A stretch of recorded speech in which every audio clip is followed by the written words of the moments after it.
You ever see a flamingo pink Mercedes parked in someone else's driveway and think, yeah, that's the day everything changed?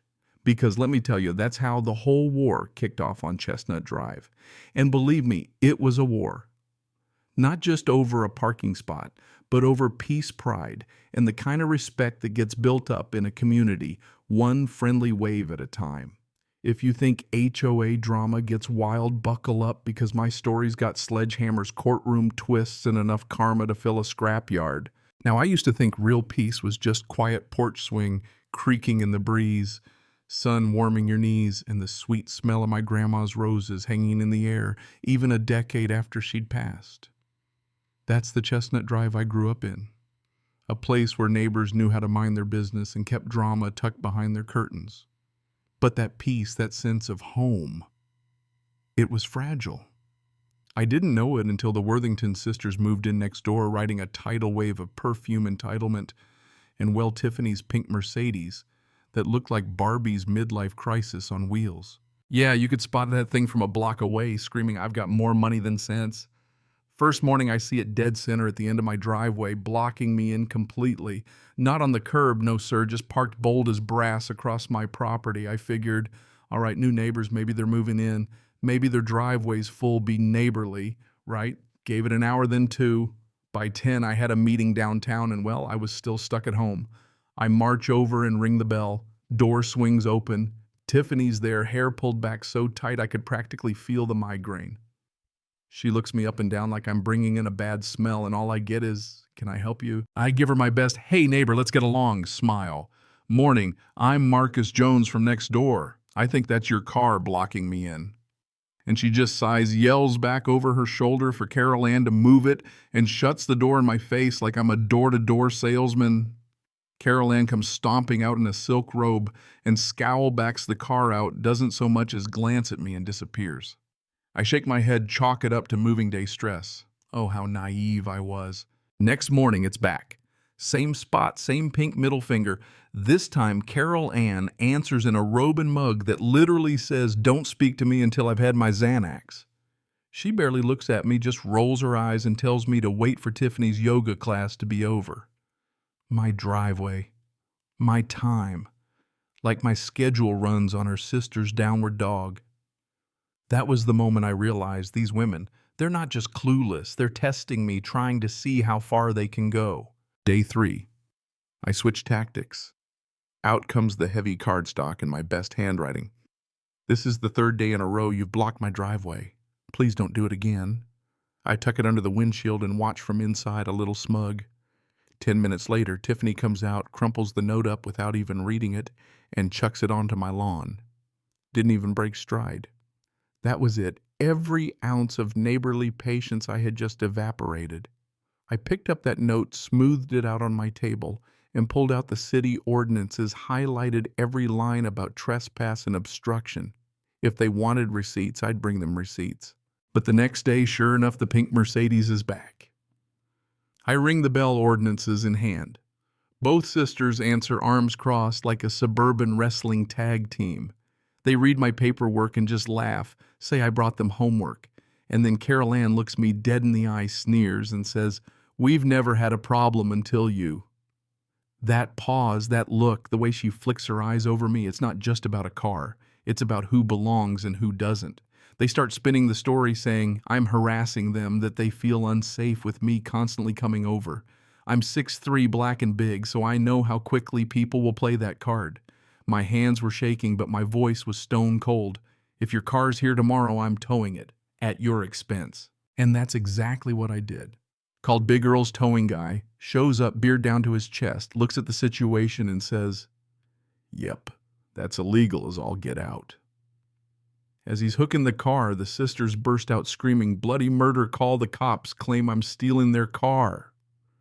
Cop shows up, takes one look at my photos, my paperwork, and Big Earl's ID check, shrugs and says, "Ma'am, pay the tow fee or let him take the car."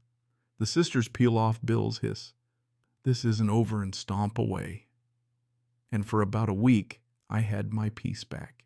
But the Worthingtons don't back down. They escalate. Suddenly there's trash dumped on my lawn. Bogus noise complaints with the city. My Amazon packages start disappearing, so I put up a Ring camera. But the worst was the day my 7-year-old nephew Leo came to visit. He tossed a baseball that rolled into their yard. Leo runs to grab it, and Carol Ann comes out screaming, "Get off my lawn!" Then she says right in front of my nephew, "You and your people need to respect boundaries. We don't want your kind running wild here." There it was, the poison out in the open, dripping with contempt. I got cold inside. I told her, "You will regret this." And I meant it. That night I started researching property law real deep down to salvage rights. If they left the car after formal notice by law, it could be considered abandoned, and I could dispose of it any way I pleased. With my lawyer's blessing, I drafted a certified notice, 3 copies. One for their car, one for the mail, one for my records. Gave them 72 hours, move the car, or it's abandoned property. They signed for the letter. Deadline hits. The next morning, Tiffany parks the car right in my driveway, smirking up at my house like she's daring me to do something. I called J&R Scrap and Salvage, told them I wanted the demolition package, not a tow.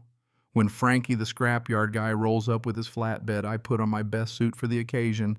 This was business, the final board meeting for the Worthington problem. The front door bursts open, the sisters screaming.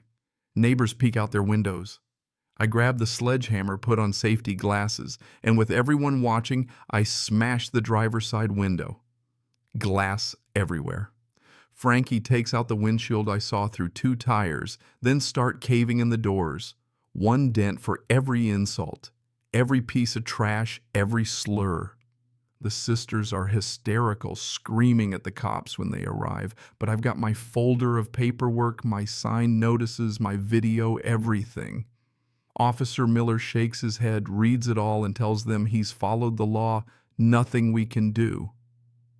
The pink Mercedes is winched onto the truck, a mangled, pathetic heap, and hauled off as scrap. That should have been the end, but of course it wasn't. They hit me with anonymous complaints to CPS, Animal Control Code Enforcement, anything to bury me in paperwork and make my life hell. But I documented everything, started a file called the Worthington War. The final straw came when my cameras caught someone spray painting a racist slur on my house. I saved the video, called my lawyer, and Mr. Henderson rallied the whole neighborhood. We held a meeting, everyone shared their Worthington stories, and we signed a petition. The DA took it seriously. 2 days later, cops showed up at the sisters' house, found the evidence, and led them out in handcuffs. In court, they pled guilty to harassment and vandalism. They got community service, a fat fine, and most importantly, a 5-year restraining order that forced them to move. As their moving truck rolled away, the whole street watched a silent show of unity. We got a new family next door, a young couple with a little girl sweet as can be. The air felt lighter. We had survived and the block was stronger for it. People like the Worthington sisters, they move on, start their mess somewhere else. But the antibodies they leave behind, that's what keeps a community healthy. We all started looking out for each other a little more. Porch coffees with Mr. Henderson, cookies from Mrs. Gable, block parties with the Jacksons. Turns out sometimes your greatest enemy forges your greatest community. So yeah, maybe I turned a racist Karen's Mercedes into scrap metal, but what I really did was save my home and help build a family on this street. Sometimes you gotta fight for your peace, and sometimes the tools are a sledgehammer and a deep knowledge of city code. Don't let anybody park their nonsense in your life. Know your rights, stand your ground, and find your people. That's how you protect what matters. And if this story fires you up, you know what to do. Subscribe, drop a comment, and tell me where you're tuning in from. I want to hear your battles, your wins, your wildest neighbor stories. Because in this world, you never fight alone. And let me tell you, there's nothing sweeter than the sound of karma pulling away on a flatbed truck.